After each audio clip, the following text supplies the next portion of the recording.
Hello, my name is Michelle Logan. Does the war in the Middle East fulfill Bible prophecy? The Bible says you are going to hear of wars and reports of wars. Nation will rise against nation and kingdom against kingdom. Matthew chapter 24, verses 6 and 7.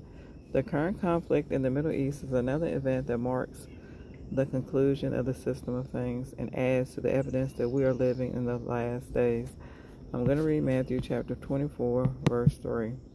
While he was sitting on the Mount of Olives, the disciples approached him privately, saying, "Tell us, when will these things be, and what will be the sign of your presence and then of the conclusion of this system of things?" 2 Timothy chapter 3, verse 1. But know this, that in the last days, critical times hard to deal with will be here. The wars we see today indicate that God will soon act to end war and the other problems that plague mankind. The Bible says to gather them together to the place that is called in Hebrew Armageddon. I'm going to read Revelation chapter 16, verse 16. And that's what it said. They're going to gather them together in the Hebrew, meaning Armageddon. The war of Armageddon is not a war between human governments that began in the Middle East.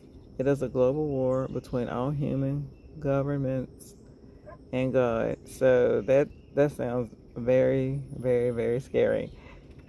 They have to deal with God. The human governments is not dealing with the war. It's not even having anything to do with the war. I'm going to read Revelation chapter 21, verses 3 and 4.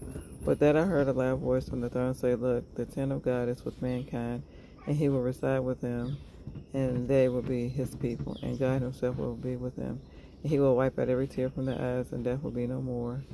Neither will mourning, nor outcry, nor pain be any more, because the former things have passed away."